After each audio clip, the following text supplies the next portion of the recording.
तो गाइस कैसे हैं आप सब लोग। रीइंकार्नेटेड के एपिसोड 75 के साथ हाजिर हूँ। तो एपिसोड की शुरुआत वहीं से करेंगे जहां पर हम पिछले एपिसोड का एंड किया था। साउची लिंग जी से कहता है चलो ठीक है, अपनी दोनों तलवारों को यूज करते हुए मुझे अपनी फुल स्ट्रेंथ दिखाओ। तो इस एपिसोड की शुरुआत में वो दोनों फिर से फाइट को स्टार्ट करते हैं। लिंग जी अपनी तलवार को घुमाते हुए काफी सारी एनर्जी के साथ जाओची के ऊपर अटैक करता है, जबकि जाओची अपनी तलवार को घुमाते हुए उसकी एनर्जी के अटैक को वहाँ पर ब्लॉक करता है। जाओची कहता है इसके पास जो तलवारें हैं वो दोनों स्काई पर फाउंड राम के वेपन्स हैं। इसके पास एक तलवार थी तब ये इतनी स्ट्रॉन्ग नहीं थी, लेकिन अब दूसरी तलवार के साथ इसकी एनर्जी बहुत ज्यादा बढ़ गई है। लिटल जी वहाँ पर फिर से अपने एक special move heavens might absolute sword को यूज करता है। वो अपनी तलवार को घुमाते हुए एक जबरदस्त स्लैश लगाता है। एक डबल स्लैश होती है क्योंकि वो दोनों तलवारों को यूज कर रहा है। तो जाओची फिर से अपनी तलवार को सामने करते हुए उसके अटैक को ब्लॉक करता है। जाओची कहता है स्वर्ड विला के जीनियसेस तो वाकई में बहुत ज्यादा पावरफुल है और इनके पास वेपन्स भी बहुत ज्यादा पावरफुल है। जाओची उसके अटैक को ब्लॉक करने के बाद अपनी तलवार की तरफ देखता है तो उसकी तलवार के अंदर क्रैक पड़ जाता है और वहीं से उसकी बड़ी तलवार टूट जाती है। जाओची भी इस बात से बहुत ज्यादा हैरान होता है। देखने वाले भी हैरान हो जाते हैं और कहते हैं जाओची के पास जो उसकी जायंट स्वर्ड थी वो तो टूट गई है। इसका मतलब इस फाइट का नतीजा निकल चुका है। ये फाइट जाओची हार चुका है। जब उसकी तलवार ही टूट चुकी है तो इसका मतलब वो इस फाइट को आगे कंटिन्यू नहीं कर पाएगा। तो फादर भी वहाँ पर खड़े जाओची की तारीफ कर रहे होते हैं और कहते हैं इस लड़के ने अपनी बड़ी हैवी तलवार को यूज करते हुए लिंग जी के स्पेशल अटैक को ब्लॉक कर लिया, हालांकि वो दो तलवारों को यूज कर रहा है। जुन कहता है डैड मैं भी इस बात से बहुत ज्यादा हैरान हूँ। लिंग जी यहाँ पर दो तलवारों को इकट्ठा यूज नहीं कर रहा होता तो वो तो कभी भी इस मैच को जीत नहीं सकता था। जाओची उससे ज्यादा स्ट्रॉन्ग है। ज़ूरो भी रोना शुरू कर देती है और जाओची से कहती है ब्रदर जुन जल्दी से बाहर आ जाओ, तुम इस फाइट को सरेंडर कर दो। तुमने पहले यहाँ पर बहुत कुछ कर दिया है, तुम वैसे भी थर्ड रैंकिंग के ऊपर तो आ चुके हो। लिटिल जी जाओची से कहता है बॉस प्लीज मुझे माफ करना, मैंने जानबूझकर तुम्हारी तलवार को नहीं तोड़ा, मेरी वजह से तुम्हारी तलवार टूट गई है। कैसा रहेगा कंपटीशन के खत्म होने के बाद मैं अपनी स्वर्ड विला के वेपन एरिया से तुम्हें एक स्पेशल वेपन दे दूं। जाओची से कहता है तुम्हें यहाँ पर मुझसे अपोलोजाइज करने की जरूरत नहीं है, ये मेरी गलती है कि मैं अपनी तलवार को अच्छे से प्रोटेक्ट नहीं कर पाया, मैं इसका ध्यान नहीं रख पाया। जी वहीं पर नीचे बैठ जाता है, अपनी टूटी हुई तलवार के टुकड़ों से कहता है पुराने दोस्त अब तुम आराम से यहाँ पर रेस्ट करो, तुमने मेरा बहुत ही अच्छे से साथ दिया है, इस वजह से तुम यहाँ पर फ्रैक्चर हो गए हो, लेकिन मुझे इस बैटल को तुम्हारे लिए जीतना पड़ेगा, मैं इस फाइट को जीतूंगा, तुम्हारी कुर्बानी जाया नहीं जाएगी। तो जाओची जैसी तलवार के टूटे हुए टुकड़े के ऊपर हाथ लगाता है तो वो टुकड़ा जो कि हैंडल वाला उसके अपने हाथ में होता है, उसके अंदर से बहुत ही ब्लैक कलर की एनर्जी निकलना शुरू हो जाती है। जाओची कहता है ये क्या हो रहा है, ये तो बहुत ज्यादा अजीब बात है। सभी लोग कहते हैं क्या इसकी तलवार के पास अपनी स्पिरिचुअल कॉन्शियसनेस है। तो जाओची कहता है मुझे समझ आ गई, हालांकि मेरी तलवार टूट चुकी है लेकिन इस तलवार की फाइट करने की विल अभी भी टूटी नहीं है। ये फाइट करना चाहती है, अपनी आखिरी फाइट को जीतना चाहती है।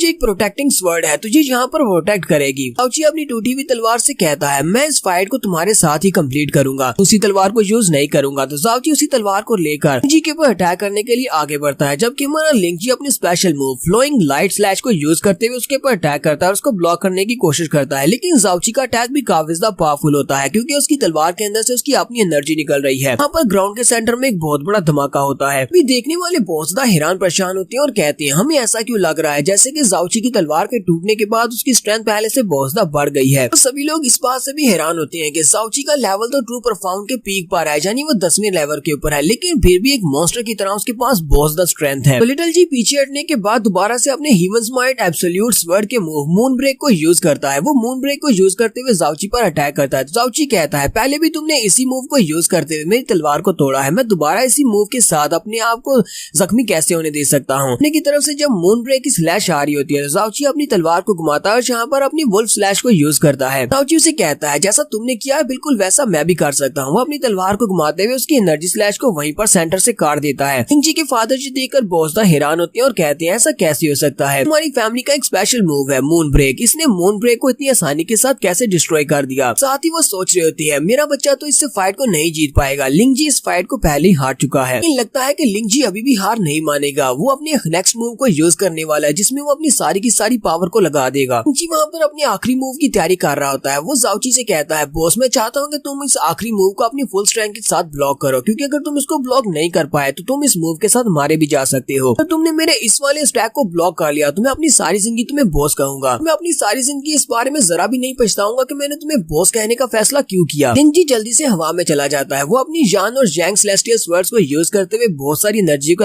एक्यूमुलेट करता है। तो फिर से अपने special move heavens might absolute sword की फाइनल फॉर्म को यूज करता है और उसकी दोनों तलवारों के अंदर से बहुत सारी एनर्जी निकल रही होती है और वो अपनी बड़ी सी तलवार के साथ जाओची के ऊपर अटैक करता है। उसी वक्त जाओची को के पास जो बड़ी तलवार होती है उसकी एक छोटी सी मेमोरी दिखाई देती है। जाओची कहता है तो मुझे दिखाई दिया है एक छोटी सी मेमोरी, लगता है कि ये इस तलवार की मेमोरी है। पहले मास्टर ने भी इसको लोगों को प्रोटेक्ट करने के लिए ही यूज किया था। लगता है कि ये तलवार बड़ी आसानी के साथ इस अटैक को ब्लॉक कर सकती है, तो फिर ठीक है, मुझे अपनी तलवार पर पूरा भरोसा है। लिंग जी अपनी दोनों तलवारों को मिलाकर अपने मूव को पावरफुल बना लेता है और जाओची की तरफ अपनी तलवार को आगे भेजता है। थोड़ी देर पहले जाओची को जो मेमोरी दिखाई गई थी उसमें उससे एक मूव दिखाया गया था। जाओची अपनी तलवार से कहता है मेरे पुराने दोस्त, तुम्हारा बहुत बहुत शुक्रिया, तुमने मुझे जो स्पेशल मूव दिखाया मैं उसी को यहाँ पर यूज करूंगा और मैं स्पेशल मूव को ओवरलॉर्ड्स फ्यूरी का नाम दूंगा। एक तरफ से लिंग जी की तलवार जाओची के पर अटैक करने के लिए आगे बढ़ी है, जो कि एक फाइनल अटैक है, जबकि जाओची भी उसका फेस करने के लिए रेडी हो जाता है। सभी लोग कहते हैं जाओची तो इस अटैक को ब्लॉक करने वाला है, तो क्या वाकई में उसको ब्लॉक कर पाएगा? जाओची अपनी टूटी हुई तलवार को घुमाता है और एक स्लैश लगाता है और अपने स्पेशल मूव ओवरलॉर्ड्स फ्यूरी को यूज करता है। जाओची का अटैक भी काफी ज्यादा पावरफुल होता है। दोनों की तलवारें वहाँ पर आपस में टकराती हैं और अरीना में एक जबरदस्त एनर्जी निकलती है। इसी एनर्जी के साथ ही नेक्स्ट सीन में दिखाते हैं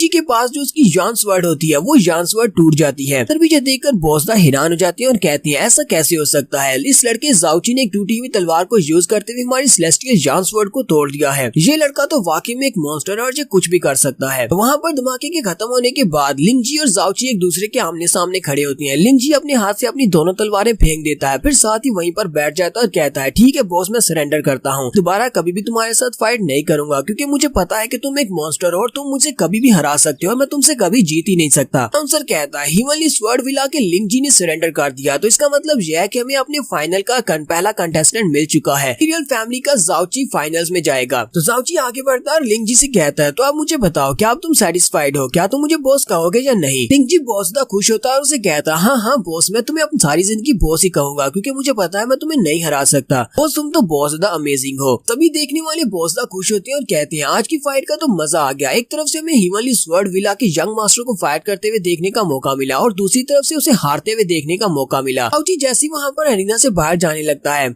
लिंग वहाँ पर अरीना में आता है और उसे कहता है लड़के तुम्हारा नाम युनजी है, मुझे तुमसे बात करनी है। जाओची उसके सामने झुकते हुए उसे रिस्पेक्ट देता है और कहता है हाँ जी मेरा नाम युनजी है, तो क्या आपको मुझसे कोई बात करनी है? लिंग जाओची को यहाँ पर ओपनली ऑफर दे रही है। वो उसे कहती है क्या तुम हमारे माइटी हिमालय स्वर्ड रीजन को ज्वाइन करना चाहोगे? हमारे सेक्टर में एक डिपार्टमेंट है जहाँ पर हम लोग हैवी स्वर्ड्स रखते हैं। हमारे पास बहुत सारी ऐसी भारी तलवारें हैं जो कि तुम्हारे काम आ सकती हैं। तुम वहाँ पर जाना चाहो तो हम तुम्हें डायरेक्टली हैवी स्वर्ड डिपार्टमेंट में भेज सकते हैं। हमारे उस डिपार्टमेंट में जितने भी लोग हैं जो हैवी स्वर्ड्स को यूज किया करते थे वो बहुत ज्यादा कम रह गए हैं या फिर मर चुके हैं, इसलिए मैं चाहता हूँ कि तुम हमारे हैवी स्वर्ड डिपार्टमेंट को ज्वाइन कर लो। जाओची जहाँ पर उनकी ऑफर को डिनाइड कर देता है। वो उनसे कहता है नहीं मैं आपकी ऑफर को एक्सेप्ट नहीं कर सकता, आपकी ऑफर के लिए बहुत बहुत शुक्रिया, पर फिलहाल के लिए यहाँ पर इंपीरियल फैमिली में बहुत सारे ऐसे काम है जिन्हें मुझे पूरा करना है, मैं इंपीरियल फैमिली को छोड़कर नहीं जा सकता। मास्टर लिंग अपने पास से एक साउंड ट्रांसमिशन जेट उसकी तरफ फेंकते हैं और कहते हैं लड़के तुम वाकई में बहुत ज्यादा अच्छे हो, ना तो तुम एटीट्यूड वाले हो ना ही एरोगेंट हो, मुझे काफी ज्यादा पसंद आए हो। इस स्टोन को अपने पास रखो, अगर कभी तुम्हारा इरादा बदले तो मुझे कॉल कर लेना, मैं तुम्हें अपने माइटी हिमालय स्वर्ड रीजन में ले जाऊंगा। जाओची अरीना से बाहर आ जाता है। ज़ूरो से कहती है ब्रदर युनजी मुझे बताओ तुम्हें कोई चोट तो नहीं लगी, क्या तुम ठीक हो? जाओची से कहता है सीनियर सिस्टर तुम्हें परेशान होने की जरूरत नहीं है, ये तो बस छोटी मोटी चोटें हैं क्योंकि रात को आराम करने के बाद खुद ही ठीक हो जाएंगी। चीफ किन भी वहीं पर होते हैं। वो जाओची से कहते हैं लड़के मुझे लगता है कि तुम्हारे पास कोई बहुत ही बड़ी वजह होगी जिसकी वजह से तुमने माइटी स्वर्ड रीजन को ज्वाइन करने से मना कर दिया है, तुम्हारे पास ऐसी कौन सी वजह है? जाओची उसी वक्त सिस्टर ज़ूरो का हाथ पकड़ता है और उसे कहता है मेरे पास एक बहुत बड़ी वजह है जिससे मैं किसी दूसरे सेक्टर को ज्वाइन नहीं कर सकता, जब ब्लू विंड इंपीरियल फैमिली में ही रहना है कि मेरी जिंदगी में कुछ ऐसे काम है, कुछ ऐसी चीजें हैं जो कि मिलियन टाइम्स बहुत ज्यादा इंपॉर्टेंट है किसी बड़े सेक्टर को ज्वाइन करने से। ज़ूरो भी ये बात सुनने के बाद हल्का सा मुस्कुराना शुरू कर देती है। ये तो समझ नहीं आती जाओची असल में है किसके साथ। ये ज़ूरो के साथ यहाँ पर ठग जा रहा होता है, तो कभी ये वहाँ पर जाकर लिटिल फेरी जो कि इससे बहुत ज्यादा बड़ी है उसके साथ लगा होता है और कभी ये अपनी वाइफ को भी वाइफ कह रहा होता है। यहीं से हमारा सेकंड सेमीफाइनल स्टार्ट होने वाला है। Second semifinal Himalaya sword villa के नंबर 1 डिसाइपल यानी कि यंग मास्टर लिंग जुन के दरमियान में होने वाला है, जो कि दूसरी तरफ से किंग जू होगी उची की वाइफ। लिंग जुन एरिना में चला जाता है और उसके फादर उसे अपनी तलवार देते हैं इस फाइट के लिए। किंग जू की सीनियर मास्टर से कहती है किंग जू जाओ जाकर इस फाइट को पूरा करो, तुमने इस लिंग जुन को यहाँ पर इस फाइट में हरा दिया तो हम लोग इस टूर्नामेंट को जीत जाएंगे क्योंकि जाओची को हराना तुम्हारे लिए ज्यादा मुश्किल नहीं होगा। जुन जल्दी से एरिना में चली जाती है। वो दोनों एक दूसरे को अपना इंट्रोडक्शन देते हैं। उसके बाद अनाउंसर कहता है तो एक तरफ से हिमालय स्वर्ड विला का लिंग जुन है जो कि पिछली बार के टूर्नामेंट में फर्स्ट रैंकिंग पर था, दूसरी तरफ से एक नई लड़की है जिसकी उम्र इससे कम है, फ्रोजन क्लाउड पैलेस की किंग जू है। है। जैसे वहाँ पर मैच को स्टार्ट करने का कहा जाता है, किंग जू बड़ी स्पीड के साथ अपनी तलवार लेकर लिंग जुन के ऊपर अटैक करने के लिए आगे बढ़ती है, जबकि लिंग जुन वहीं पर खड़े खड़े स्पेशल मूव को यूज करते हुए